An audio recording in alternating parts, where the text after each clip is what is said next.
بسم اللہ الرحمن الرحیم۔ السلام علیکم محترم ناظرین، قصص الاسلام 0.2 میں خوش آمدید۔ کیا آپ نے کبھی سنا ہے کہ ایک شخص اپنی پوری زندگی ایک سچ کی تلاش میں گزارے اور جب وہ حقیقت سامنے آئے تو وہ اپنی دنیا بدل لے؟ یہ کہانی ہے حضرت عبداللہ بن سلام رضی اللہ تعالیٰ عنہ کی، جو علم و حکمت کے سمندر میں غوطہ زن تھے، اور جب انہوں نے اسلام کی روشنی کو پہچانا تو کسی بھی مخالفت کی پرواہ کیے بغیر حق کو قبول کر لیا۔ ان کی داستان ایمان، قربانی اور جستجو کی ایک شاندار مثال ہے۔ حضرت عبداللہ بن سلام رضی اللہ تعالیٰ عنہ کا شمار ان جلیل القدر صحابہ کرام رضی اللہ تعالیٰ عنہ میں ہوتا ہے جنہوں نے اسلام قبول کرنے سے پہلے یہودیت میں ایک ممتاز مقام حاصل کیا تھا۔ وہ علم و تقوی اور دیانتداری میں بے مثال تھے۔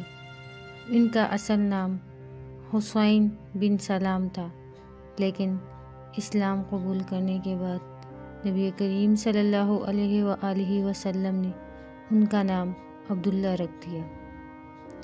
حضرت عبداللہ بن سلام رضی اللہ تعالیٰ عنہ مدینہ کے ایک معزز یہودی قبیلے بنو قینقاع سے تعلق رکھتے تھے۔ وہ اپنے وقت کے مشہور عالم اور فقیہ تھے۔ ان کے والد سلام بن حارث بھی ایک عالم تھے اور اپنے بیٹے کو تورات اور دوسرے آسمانی علوم سکھانے میں خاص توجہ دیتی تھی۔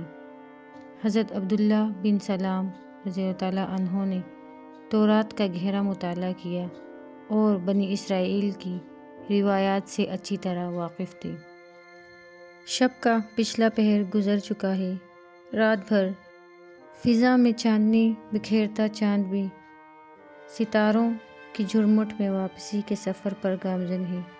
یثرب کے ایک سرسبز کھجور کے باغ کے درمیان واقع خوبصورت حویلی کے اسٹڈی روم میں یہودیوں کے سب سے بڑے عالم، امام اور سردار حسین بن سلام توریت کے مطالعے میں مصروف ہے۔ آج پھر ان کی سوچ کا محور توریت کا وہی حصہ ہے جہاں مکے میں آخری نبی صلی اللہ علیہ وآلہ وسلم کے ظہور کی بشارت تحریر ہے۔ حسین کچھ عرصے سے محسوس کر رہے ہیں کہ وہ جب بھی توریت کی ان آیات کا مطالعہ کرتے ہیں تو انہیں ایک عجیب کیفیت سے گزرنا پڑتا ہے۔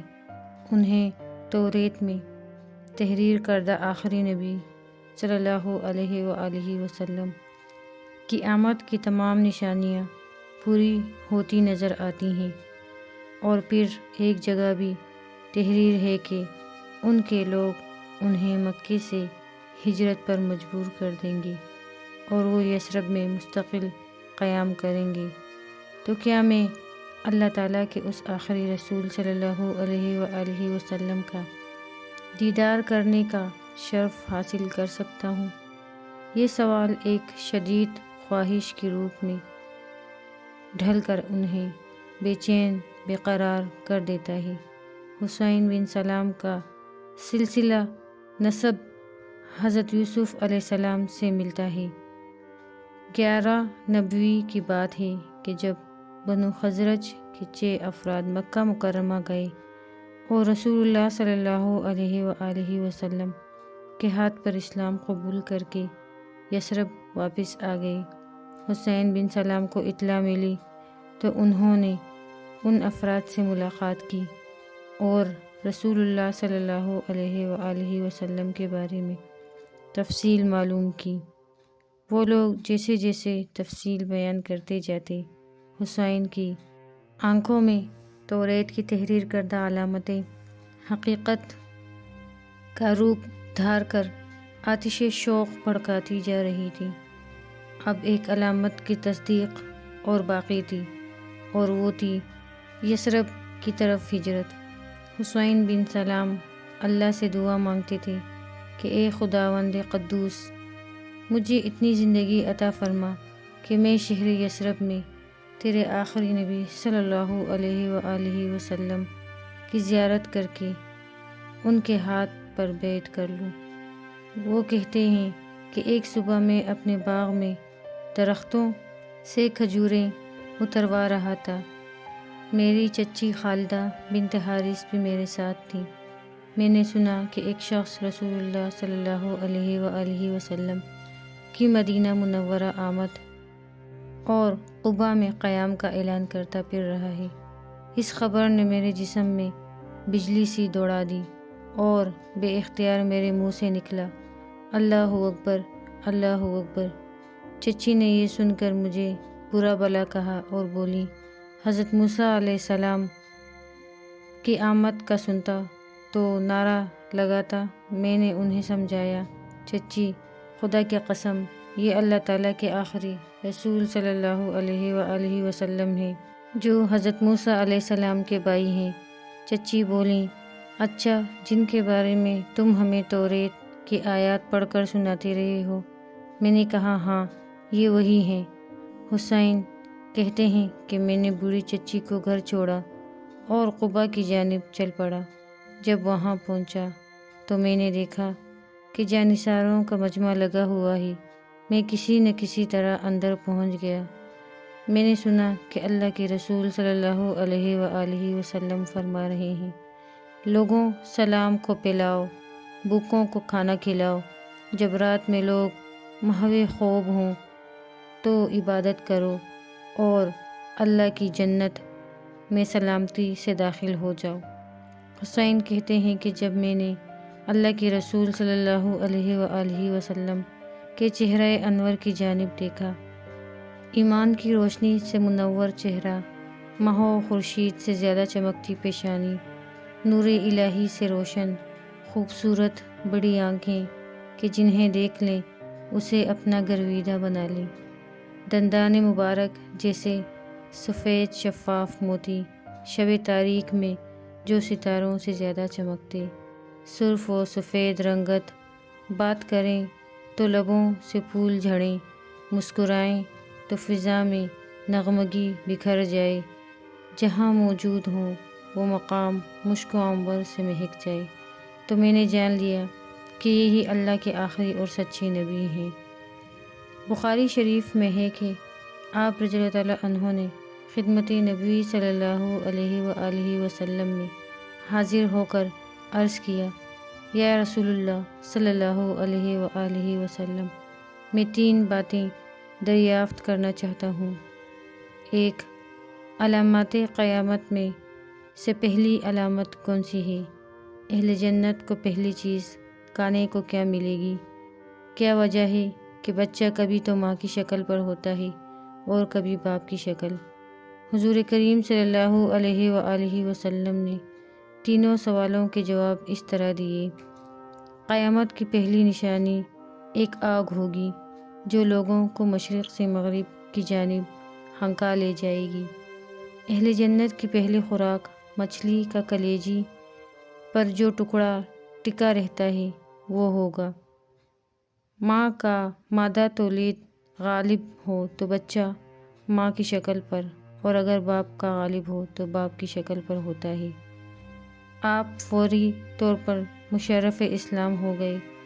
آپ صلی اللہ علیہ وآلہ وسلم نے آپ کا نام حسین سے تبدیل کر کے عبداللہ رکھ دیا۔ وہ گھر تشریف لائے اور تمام اہل خانہ کو اسلام کی دعوت دی، جس پر سب نے اسلام قبول کر لیا۔ ان میں آپ رضی اللہ تعالیٰ عنہ کی چچی خالدہ بھی شامل تھیں، لیکن آپ رضی اللہ تعالیٰ عنہ نے گھر والوں کی ہدایت کی کہ فی الحال چند دنوں کے لیے اپنے مسلمان ہونے کو ظاہر نہ کریں۔ گھر والوں کو مشرف پر اسلام کر کے آپ رضی اللہ تعالیٰ عنہ واپس نبی کریم صلی اللہ علیہ وآلہ وسلم کی مجلس میں تشریف لے گئے۔ حضرت عبداللہ بن سلام رضی اللہ تعالیٰ عنہ نے رسول اللہ صلی اللہ علیہ وآلہ وسلم سے عرض کی، یا رسول اللہ صلی اللہ علیہ وآلہ وسلم، سب یہودی جانتے ہیں کہ میں ان کا سردار اور ان کے سردار کا بیٹا ہوں، ان سب سے زیادہ عالم ہوں اور ان سب سے زیادہ علم رکھنے والے کا بیٹا ہوں، آپ ان سے میرا حال تو دریافت فرمائیے۔ رسول اللہ صلی اللہ علیہ وآلہ وسلم نے یہودیوں کو بلوا لیا۔ یہودی آئے تو حضرت عبداللہ بن سلام رضی اللہ تعالیٰ عنہ گھر کے اندر چھپ گئے۔ رسول اللہ صلی اللہ علیہ وآلہ وسلم نے یہودیوں کو اسلام کی دعوت دی، مگر انہوں نے قبول کرنے سے انکار کیا۔ پھر رسول اللہ صلی اللہ علیہ وآلہ وسلم نے ان سے پوچھا، اچھا یہ بتاؤ کہ حسین بن سلام تم لوگوں میں کیسا آدمی ہے؟ انہوں نے کہا، وہ ہمارے سردار ہے۔ ارے سردار کا بیٹا ہے، ہم سب سے زیادہ عالم اور ہم سب سے زیادہ عالم کا بیٹا ہے، وہ ہم سب سے بہتر آدمی کا بیٹا ہے۔ آپ صلی اللہ علیہ وآلہ وسلم نے فرمایا، اگر وہ مسلمان ہو جائے۔ یہودی کہنے لگے، وہ ہرگز مسلمان نہیں ہوگا۔ رسول اللہ صلی اللہ علیہ وآلہ وسلم نے فرمایا، اے ابن سلام باہر آؤ۔ حضرت عبداللہ رضی اللہ تعالیٰ عنہ باہر آئے اور کہا، اے یہودیوں، اللہ سے ڈرو، تم جانتے ہو کہ یہ اللہ کے رسول صلی اللہ علیہ وآلہ وسلم ہے، حق کے ساتھ آئے ہیں۔ یہودیوں نے کہا، تم جھوٹ بولتے ہو، تم سب سے بدتر اور سب سے بدتر آدمی کے بیٹے ہو۔ حضرت سعد رضی اللہ تعالیٰ عنہ کہتے ہیں کہ رسول اللہ صلی اللہ علیہ وآلہ وسلم نے ان کی زندگی ہی بدل دی اور ان کے لیے جنت کی بشارت دے دی۔ صحیح بخاری۔ اسلام قبول کرنے کے بعد حضرت عبداللہ بن سلام رضی اللہ تعالیٰ عنہ ہمیشہ نبی کریم صلی اللہ علیہ وآلہ وسلم کے ساتھ رہتے۔ وہ آپ صلی اللہ علیہ وآلہ وسلم کے خاص صحابہ میں شمار ہوتی تھی اور اکثر آپ صلی اللہ علیہ وآلہ وسلم سے علمی اور روحانی فیض حاصل کرتے تھے۔ وہ قرآن کی تفسیر، شریعت کے احکام اور بنی اسرائیل کی تاریخ پر عبور رکھتے تھے، اسی لیے نبی کریم صلی اللہ علیہ وآلہ وسلم اکثر ان کی رائے کو اہمیت دیتے۔ حضرت عبداللہ بن سلام رضی اللہ تعالیٰ عنہ کا شمار ان صحابہ میں ہوتا ہے جنہوں نے اسلام کی سربلندی کے لیے مختلف جنگوں میں شرکت کی۔ وہ خصوصاً غزوہ بدر، غزوہ احد اور دیگر معارکوں میں شریک رہی۔ ان کی بہادری اور علم کے باعث نبی کریم صلی اللہ علیہ وآلہ وسلم نے انہیں اسلامی امور میں مشورہ دینے والے خاص افراد میں شامل کر لیا تھا۔ رسول اللہ صلی اللہ علیہ وآلہ وسلم کی وفات کے بعد بھی حضرت عبداللہ بن سلام رضی اللہ تعالیٰ عنہ نے دین کی خدمت جاری رکھی۔ خلفائے راشدین کے دور میں وہ اسلام کی تعلیمات کو پھیلانے میں مصروف رہے۔ حضرت عمر رضی اللہ تعالیٰ عنہ اور حضرت عثمان رضی اللہ تعالیٰ عنہ ان کی رائے کا بہت احترام کرتے تھے۔ حضرت عبداللہ بن سلام رضی اللہ تعالیٰ عنہ کا انتقال خلافت حضرت عثمان رضی اللہ تعالیٰ عنہ کے دور میں ہوا۔ ان کی وفات مدینہ منورہ میں ہوئی اور وہیں دفن کیے گئے۔ ان کی زندگی حق کی تلاش، علم کی روشنی اور اسلام کی سربلندی کے لیے وقف رہی۔ حضرت عبداللہ بن سلام رضی اللہ تعالیٰ عنہ کی زندگی ہمیں یہ سکھاتی ہے کہ جب حق سامنے آئے تو اسلام فوراً قبول کرنے چاہیے۔ وہ ایک عظیم عالم، مخلص صحابی اور سچے محب رسول صلی اللہ علیہ وآلہ وسلم تھے۔ ان کی زندگی ایمان، علم اور صبر کی بہترین مثال ہے جو آج بھی ہمارے لیے مشعل راہ ہے۔ اللہ تعالی ہمیں بھی ان کے نقش قدم پر چلنے کی توفیق عطا فرمائے، آمین۔ تو محترم ناظرین، یہ تھا حضرت عبداللہ بن سلام رضی اللہ تعالیٰ عنہ کا واقعہ جو آپ کی خدمت میں پیش کیا۔ اگر آپ کو ہماری ویڈیو اچھی لگی ہو تو براہ کرم اسے اپنے دوستوں اقارب کے ساتھ شیئر ضرور کیجیے گا، اور اگر آپ نے ابھی تک ہمارے چینل کو سبسکرائب نہیں کیا تو براہ کرم ہمارے چینل کو ضرور سبسکرائب کیجیے گا۔ دعاؤں میں یاد رکھیے گا۔ والسلام، جزاک اللہ خیر۔